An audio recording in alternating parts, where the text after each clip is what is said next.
We're gonna guess the hosts, hey. We're gonna host the guests, hey. We're gonna rank them all to find out who's the best. Hey. We're hosting till the world stops turning, and we'll host it to the ground tonight. It's episode 27 of Guest Host Raw, the series where I look at every episode of the guest host era of Monday Night Raw. And folks, we made it. It's the end of 2009. I never thought we would get here.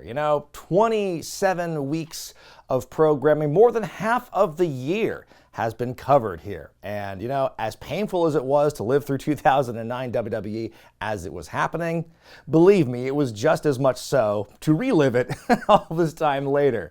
But at least now I'm doing it for the benefit of everyone else. The final Raw of the year comes to us from December 28th, 2009 at the XL Center in WWE's backyard of Hartford, Connecticut. And this week's guest host of this pivotal final Raw of the year is none other than Grammy Award-winning producer Timbaland, who I do remember a couple years before this, he appeared ringside in the crowd on an episode of Raw, and I'll never forget how Todd Grisham tried to interview him, and he just went on this big ramble about nothing, like he said he was Ricky Bobby. It was very weird. That's right, I came to see Nature Boy because I am Ricky Bobby.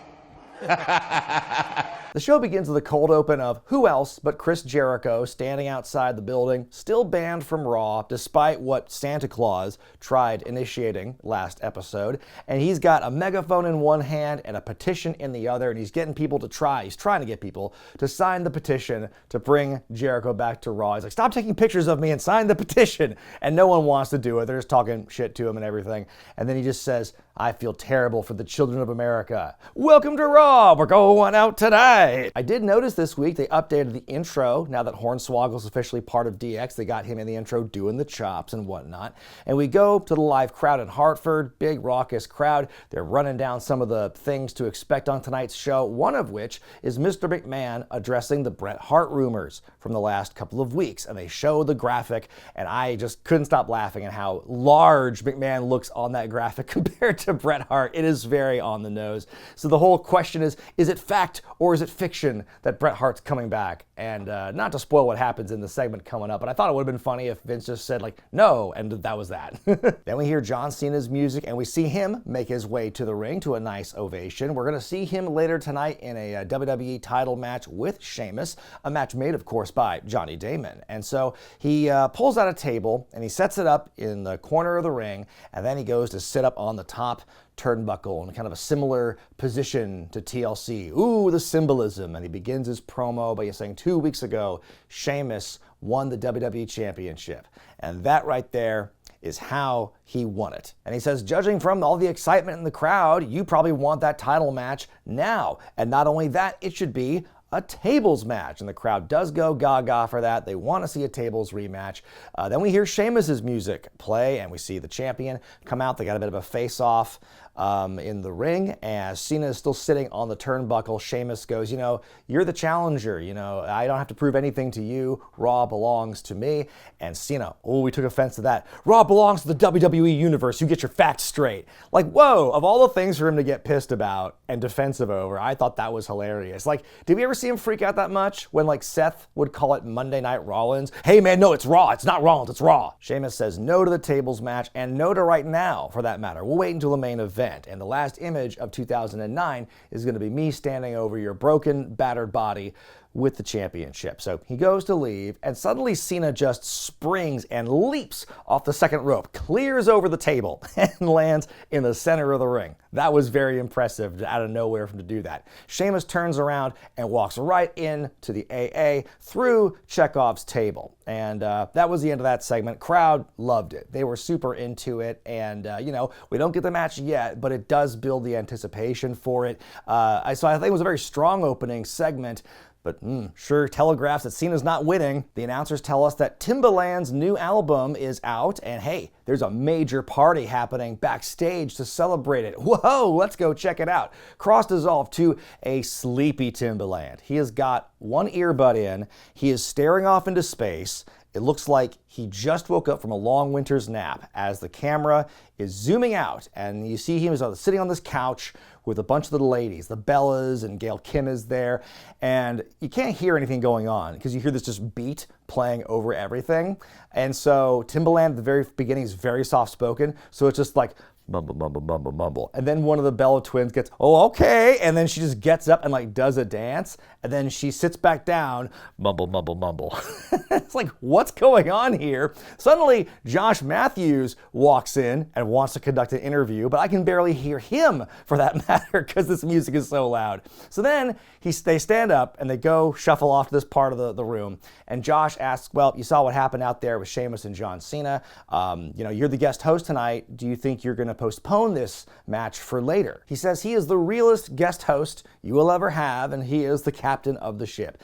And he's the way I see it, Sheamus put John Cena through a table, now John Cena put Sheamus through a table. And then he goes, why would I postpone the biggest match of the century? Which gets a huge pop that the fans would consider John Cena Sheamus rematch, biggest match of the century.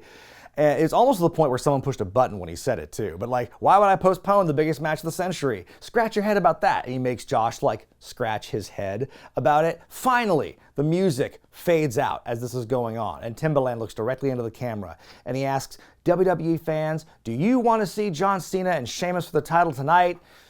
Big pop. And he just asks again, I didn't hear you. Do you want to see this match tonight? Big pop. He's going to repeat himself with questions a lot throughout this show. And so then he just looks at Josh and goes, Raw, baby. That's it. And he just sits back down. I was like, so was that a yes or I'm not sure what it was, but he goes to sit back down on the couch, and then he teaches the girls to do a couch dance.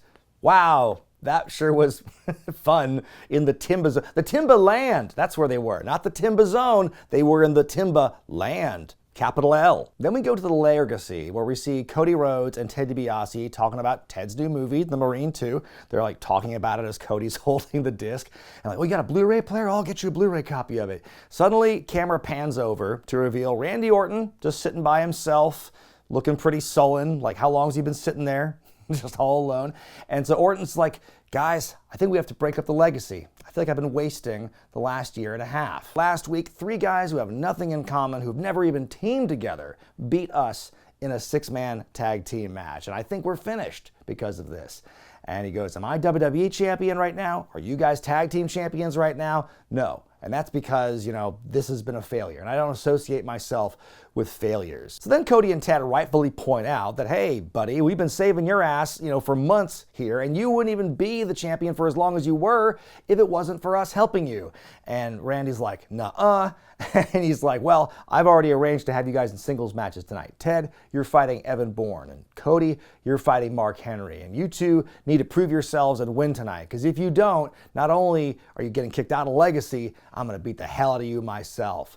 Ooh, yeah, big babyface turn for Randy Orton coming up. I can feel it. We get a live look outside the building, and we see Chris Jericho still by himself doing his one-man protest.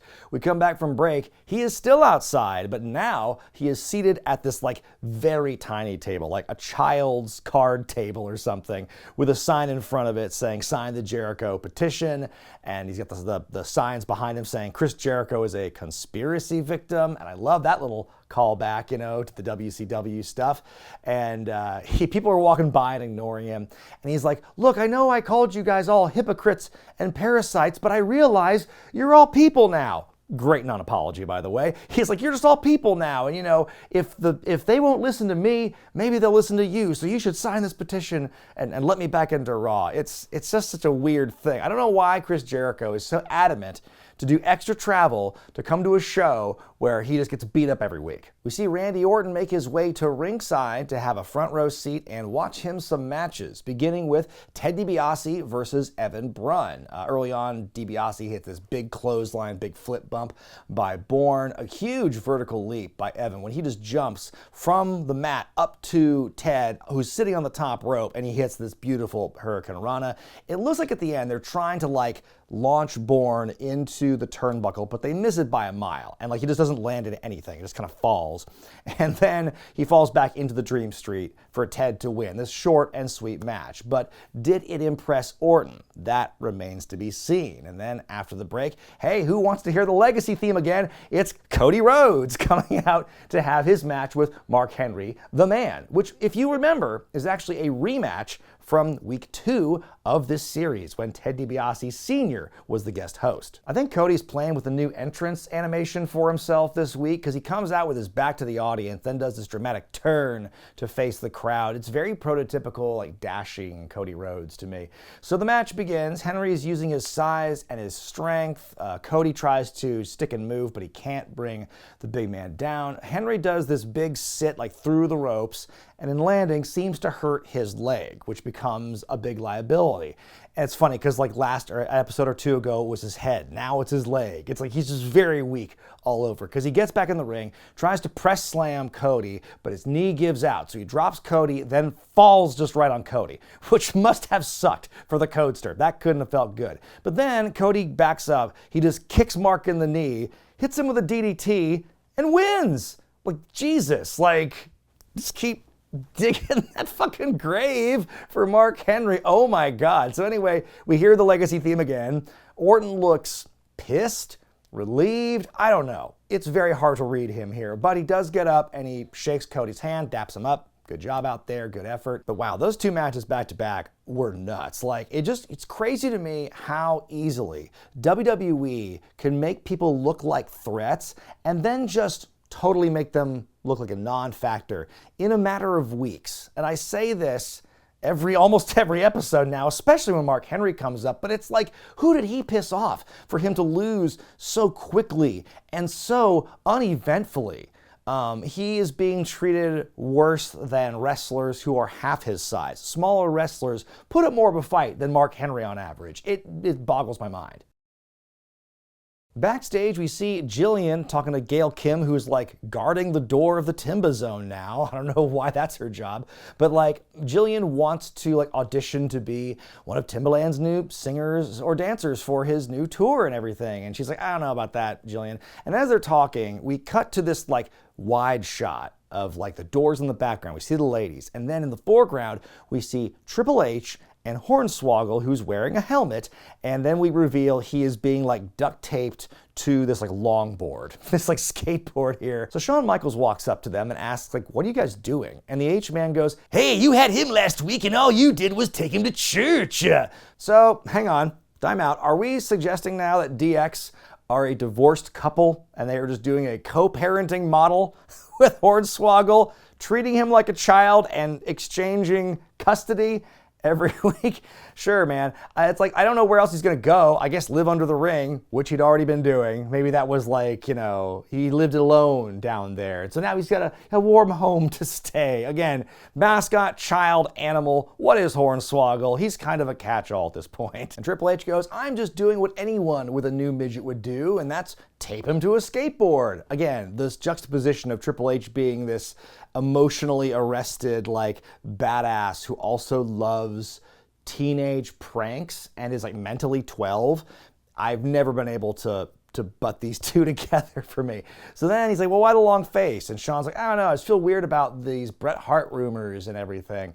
And Mr. McMahon being involved. And Triple H is like, hey man, don't get involved in Vince's business, because the last time that happened was WrestleMania 22. You don't want all that again. So then after that very insightful piece of advice from Triple H, the lads go back to what they were doing. They're like, don't judge. We cut back to the ladies at the door, and by now Jillian is like doing a song and dance routine. We see Triple H grab the board with Hornswoggle and hurl it down the hallway toward Jillian. And so we see him just torpedo right into her legs. It takes her out. She tumbles into this pile of boxes by the door. And then as Hornswoggle gets up, Timbaland pops out from the locker room and they shake hands and look right at the camera. And then you hear Jerry Lawler's voice just yell, ha ha, midget bowling, fade to black. That was it, everybody. But wasn't that Spectacular, we took out the annoying lady again. Yay! Coming up next, Kelly taking on Maryse. It's a follow-up from last week's 6-woman tag when Kelly got the pin on her. And Jerry Lawler, because this is the Divas match, it's his usual low-effort, pervy self as he was during this time. He's just like, not even trying. Oh, I asked Maryse out to dinner and she turned me down. Oh, I watched that Timbaland video with the Divas dancing in it every day. Like, come on, man, can you throw in a fucking pun somewhere at least? The match starts off with this like awful looking spear and a cat fight between the two. I thought that their hair was just gonna start merging like in the movie together, like when they were tangled up in that. Kelly hits this top rope cross body and then she tries to go for something again, but Maryse just yoinks her off the second rope and then hits her with her DDT finisher and she wins. 2 matches in a row now, ending with a DDT. Good job, agents. After the match, Maryse has the mic and she starts off with this evil cackle and she goes, "Are you watching me, Melina? I know you are. French, French, French, French. You will never be as sexy as me. And we all know that I'm the next Divas champion. So French, French, French, French, Melina." And she lets out another laugh and another kick to Kelly while she's down for good measure. I just wonder, why did Maryse have to take that fall the last week? If you're building her up to be a contender for the championship, you just let her win more matches. Like, you had the right idea and then you just want to stop for no reason. We go back outside and now Jericho has dusted off the old conspiracy victim sign and he's waving that around. It would have been funny if, like, for whatever reason, because it was cold out, he was like wearing some kind of like stocking cap that kind of like recreated his top knot just for like one segment. I thought that would have been great. So the Big Show, who, by the way, is scheduled to wrestle tonight, he literally just now shows up. Like, what the fuck? Do you not know what call time is? So he walks up to Jericho and he asks what he's doing. And Jericho's like, "I'm doing this for us. I don't want this partnership to end, Big Show." And Show's just like, "Chris, it's over, I'm a Raw guy. You're on SmackDown. Long distance relationships don't work." And like, Jericho's acting really crushed by this. He's like, "Is there somebody else, Big Show?" And Show's just like, "I'm sorry, Chris, it's over, but I just wanted to give you this gift." And he pulls out this envelope and he hands it to Jericho. And Jericho looks into it and he's like, "I'm going to cherish this moment forever, Big Show." And he looks in the envelope and he starts laughing to himself. Okay, couple more things here. First of all, did Big Show want Jericho back on Raw or not? Because I'm pretty sure that was the whole crux of the main event segment last week, where, Jericho as Santa sat on his knee and said, "What I want more than anything is for my best friend Jericho to come back." And now all of a sudden, like, you just immediately move on from that and we get this ambiguously gay dialogue. Like, it's just the other side of the coin for DX. It's literally the same gag, but it's just like delivered a little bit differently. Like, Jericho are like a struggling couple where they're having this real spat right now, whereas DX are like, they've married and divorced and now they are just like, they're chill.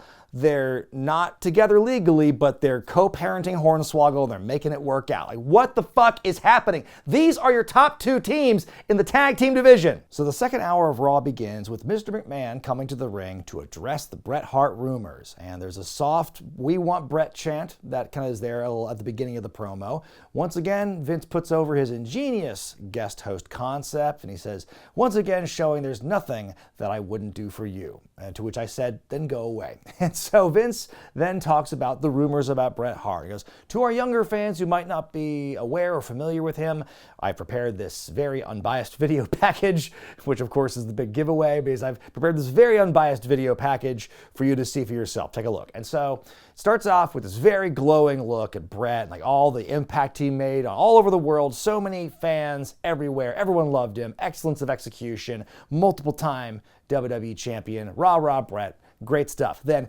needle scratch, Montreal screw job. Everything is desaturated and grainy and the music's all sad and eerie and there's synth. And then you've got like Mr. McMahon, the interview with JR afterward on Raw, where he's like, "Shawn Michaels didn't screw Bret Hart. Vince McMahon didn't screw Bret Hart. Bret screwed Bret. Gadung." And so, yeah, you knew that was coming. So then after that, we go back to the ring where Vince is there and he goes, "Bret did not leave this company on the best terms. And I will reiterate that Bret screwed Bret. However, a couple years ago, to show that I was the bigger man, I allowed him to come back into WWE and to be inducted into the Hall of Fame. And that weekend, after he did his speech, Bret and I didn't say a word that whole weekend. After his speech, he walked by me and I stuck up my hand to show some respect, and he did not show me that same respect. And so, boo, I'm not happy about that. But he's thinking about it, because I want to give the fans what they want, and there's nothing I wouldn't do for you fans. Therefore, I've decided that the guest host of Raw next week will be... he can't bring himself to say it. Like, he can't put all the words together in that order or he'll explode, I guess. It's like, when the Fonz, he couldn't say sorry. He can't bring himself to say that Bret's going to be the guest host of Raw. So then after thinking about it, he just can't bring himself to do it. And he says, you know what? Bret Hart will never guest host Monday Night Raw. And that's that. And I was kind of writing the joke earlier in this review. Wouldn't it be funny if he said no and that was that? And I forgot that this is how that segment actually goes, where he starts off by saying no and is about to leave.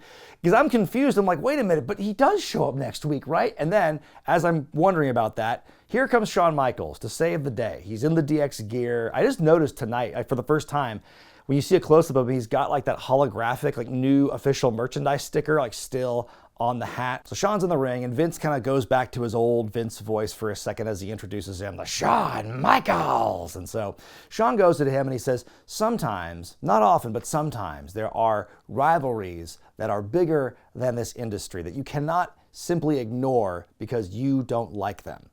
And Vince is like, well, obviously you're alluding to your rivalry with Bret Hart. And he goes, no, I'm not talking about that. I'm talking about The Undertaker. Which is okay, snap us back into that timeline because we totally ignored that last week during the Little People's Court. I almost forgot that he challenged The Undertaker at the Slammies, but he does bring that up again, and he wants that match, and he tells Vince, I know you like money, and this match is money. It's Shawn Michaels, The Undertaker, one more time at WrestleMania. Why he chose this time to bring this up, it's very confusing writing, and I'll say why in a minute, but Vince is like, hey, I've learned my lesson, messing with The Undertaker, so I'm not going to make this match at WrestleMania. If it's going to happen, you have to make it happen, which is then going to set in motion Shawn's trajectory for the next couple of months. But Vince is about to leave, and then Shawn's like, oh yeah, by the way, let's talk about Bret Hart. What a weird approach that Shawn took with this. His entry point was The Undertaker during this Bret Hart talkie segment. And now he's like, oh, let's also talk about this thing that, wasn't important to me, but seems important to the matter at hand. He goes, I get you being scared of The Undertaker, but why are you scared of Bret? And he keeps going, saying, you don't have very many open chapters left. And after all this time, I think you need some closure, Vince. So if you bring Bret Hart back to host Monday Night Raw, I assure you, only good things can happen. And there's this pause. Vince is kind of thinking about it, and then he's like, yeah, only good things can happen, right? Making TNA look foolish, eh? So he thinks about it, only good things can happen. So on that note, yes, it will be so that the guest host for next week will be Bret the Hitman Hart. He finally says it, and now the crowd is moderately happy about it. I don't know, I expected a bigger pop. And there you have it. It is now official. Bret is back, and he is going to be guest hosting next week's Raw, which does happen to be TNA's debut on Monday nights, which is a whole thing we will get to for the next episode. My favorite thing about this, though, is the idea that we are just going to book it for next week. Wouldn't it have been hilarious if all right, you got it. Next week, we're going to bring Bret Hart to guest host. And then it turns out, oh, he actually, he was busy that day, so couldn't work it out. But oh, he is coming soon. Then we see Josh Matthews in the promo zone, and he's going to bring in John Cena. Wait a minute, we're getting another promo? We just had the show open with him. So anyway, Josh is trying to ask, do you think you have the psychological advantage now after what happened earlier? But before he can even get the question out, bam, Sheamus jumps Cena from behind and just stomps and punches the hell out of him for a bit before he's finally pulled away. So, tit for tat on the part of the champion after what happened earlier, so how will that affect the main event? Back in the Timbaland, it's time for the all-too-recurring segment in the guest host treatment. Big segment with everybody in it. Starts off with the Bellas looking at the Timbaland album again, going over the track listings like you do. And then we see Eve Torres and Gail Kim just kind of walk across, do kind of a walk-on chat.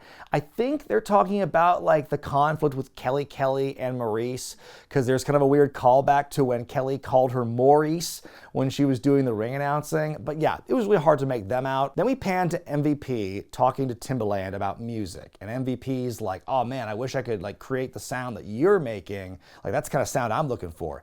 And then Timbaland's like, well, you can play this PSP game that I've endorsed and that'll be that for you then. And MVP is like, oh cool, thanks. Good thing I'm holding this PSP right now so I can play it. Then in comes Kofi Kingston. He thanks Timbaland for giving him an opportunity at a US title shot later tonight. And then MVP is like, hey, since you beat me for the belt a while ago, if you win the championship, can I be your first challenger? And they're like, sure. And then we got to get more people into this thing. We got to keep unloading that bus. In walks the US champion, The Miz, who gives them the realies, and he says that Kofi will never get this title back, and this time next year, he's still going to be US champion, while everyone else in this room are just going to be mere afterthoughts. Oh, and Gail Kim walks into the shot. We haven't seen her in a minute. And he's like, by the way, you can never keep up with Maryse. You're never going to be as good as her. And he makes like a click noise, and she's like, ew, and walks off. Like, how is he even privy to their conversation from like, what, 2 minutes ago? Their walk-on you could barely hear about Maryse. Then Timbaland walks forward and makes a weird kind of like, noise. He says if Kofi beats The Miz tonight, then the US title match that would have taken place next week if he wins, instead is going to happen right after this initial match. And The Miz has to repeat that back because it sounds so fucking ludicrous. No, not Ludacris the rapper. We're talking about Timbaland. I mean the concept of it being ridiculous. So he goes, really? And then they're like, really? And then they start just chanting the word really, really, and MVP does some beatboxing over it. So all of a sudden now everyone's in a group just chanting really, really at The Miz as he walks away. Ooh, they got him good. Oh boy, and what makes it even better and more cool is that it comes back to Cole and he's doing the really, really along with it. Oh man, that's the epitome of just cool right there, pal. Ugh. And then the final exclamation point is Lawler going, haha, Timbaland put the beaterator on The Miz, because that was the name of the game, the PSP game from earlier. Oh, I hated this. We go to that matchup, non-title affair between The Miz and Kobe Johnston Kingston. And as Timbaland said, if Kingston wins here, then the US title match is taking place right afterward. And this is a pretty short matchup. Once again, The Miz gets a couple of moves off. He goes to the top rope and he goes for an axe handle, but Kofi hits him with a Trouble in Paradise to win. Like lickety split. Crowd loves this. Huge momentum. And okay, now after the break, shit, we're going to have the US title match. And it continues. Kingston just whoops that ass like it's totally all Kingston. He hits just the tip one more time, but as the cover is happening, Randy Orton runs down, yoinks Kofi out of the ring. The match ends in a DQ, but Orton can't let this go. He keeps beating Kofi up, hits him with an RKO on the RK Flow. So then after the break, we see him being interviewed by Josh Matthews. Why did you do that?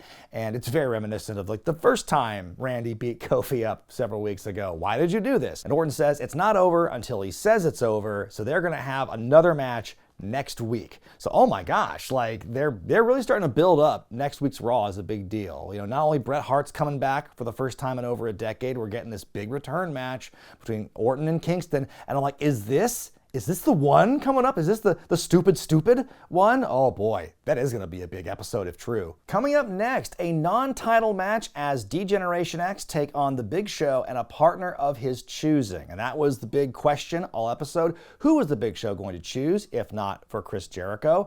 When DX come out, my first thought was, holy shit, they found the belts. Like, they didn't have the belts visible at all last week on the Christmas show. I don't even think he was mentioned that they were the tag champions, except for like the graphic that had them kind of slapped on their bodies. So anyway, they come up with the belts and they do the Are You Ready for the thousands, for the millions, and Triple H says for The Big Show, because we just feel bad for the guy in this breakup with his partner, Chris Jericho, and now he's gonna consummate a relationship with his new partner. Haha, gay jokes. Suddenly we see Chris Jericho making his way down the stairs in the crowd area. He's in the building for the first time, and he makes his way right into the front row because he's got a front row ticket. Aw, shit. Ironclad loophole. No one could have seen this coming. That must be what the Big Show gave him in that envelope earlier on. And again, I don't know what the motivations of this team are, because coming up next, out come the Big Show and his partner, Chavo Guerrero, which I'm like, Jesus, could you at least give fans some kind of impression that there's a little bit of peril or risk in this matchup for the babyfaces? Could you make it any more of a red flag, like how this is going to go down? And the way they try to rationalize this on commentary, to me, makes it come off even worse. Because, he's like, oh, Big Show told me that he chose Chavo because he's the most effective at neutralizing Hornswoggle. Like, okay, I guess we hit the switch this week and Big Show's a dumbass again. Because, yeah, if by neutralize you mean like get beat by him every week for the last 5 fucking months. So the match goes on. Chavo, I'm actually impressed. He actually gets more offense in on Triple H than he has ever done on Hornswoggle throughout that entire fucking feud. Shawn takes a lot of the heat in this matchup. We get a hot tag with Big Show and Triple H. They try the same tactic that Jericho did at TLC, where Chavo stands on the Big Show's shoulders. He goes for a frog splash, but he misses it. Shawn's able to head scissor the Big Show out of the ring, and suddenly we see Hornswoggle make his way to the ring now. He wants to give Chavo a pedigree, which I'm like, okay, if he pulls this off, then this is officially the most ridiculous thing ever. Might as well end 09 with a moment like that. But no, Chavo's able to backdrop, Hornswoggle out of it, but he walks right into a full-sized pedigree from Triple H and DX win. And then afterward, Jericho hops the barricade to chastise Big Show, which by now it means he should be just tackled by security, right? I guess they just kind of forgot he doesn't work there anymore. Oh yeah, he's talent, so we're just gonna. So then he gets on the apron and is immediately hit with sweet chin music by Shawn, and the crowd loves that. After that, Triple H grabs the mic and says, look, if we're going to have to deal with this every freaking week, it's going to stop right now. So next week, you will get your proper rematch for the tag team titles. But when you lose, and you will lose, then that's it. You're done with Raw. No protests, no disguises, no pickets, none of that. Man, they are really building up next week's Raw to be a biggin for sure. I mean, with an actual tag title match instead of the bullshit they had a few weeks ago. But what is the deal with Jericho and Big Show? Like, every single week, their motives change, their behavior changes. Sometimes they're good friends. Other times they're just like terse former lovers in a quarrel. Sometimes they work really well together. Sometimes it feels like they're just like gonna have like all this butting head stuff. Like, there's never been any consistency in this group at all, other than that we know they're bad. Main event time, the biggest match of the century, says our guest host, as Sheamus defends the WWE title against John Cena in a rematch. And our special guest ring announcer is the aforementioned Timbaland, who is now wearing the John Cena merch, coming out arm in arm with the Bellas, like the guest host does. And as he's going down to the ring, Michael Cole is like listing off all the artists that Timbaland's worked with. He's like, names like Katy Perry, One Republic. And then he just goes silent for like 15 seconds. Like, okay, are you just naming other people and you just aren't allowed to say them again? Like, I don't know what the fuck that was about, but they clearly edited something here. He says, what's up, people? I said, what's up, people? Are you ready to see the rawest match of the night? I said, are you ready to see? Look, if you're going to do the I said, are you ready thing, you got to just save it for one time. You cannot do that every time you ask a question. You're going to burn the crowd out. So he introduces John Cena, then Sheamus. The match begins. I can see there's about 5 minutes left on the timeline for this episode. Uh-oh. So Sheamus is working over Cena for a while, but the challenger fights back. He hits his moves of doom. He's fighting to get the AA, but Sheamus is like grabbing the ropes, and then he finally grabs the referee while he's on John's shoulders, and he just pulls him down by the scruff of his shirt. And so he takes the move, but the referee calls the match, and Sheamus has been DQ'd, but that means John Cena wins the match, but not the title. So Sheamus tries to escape.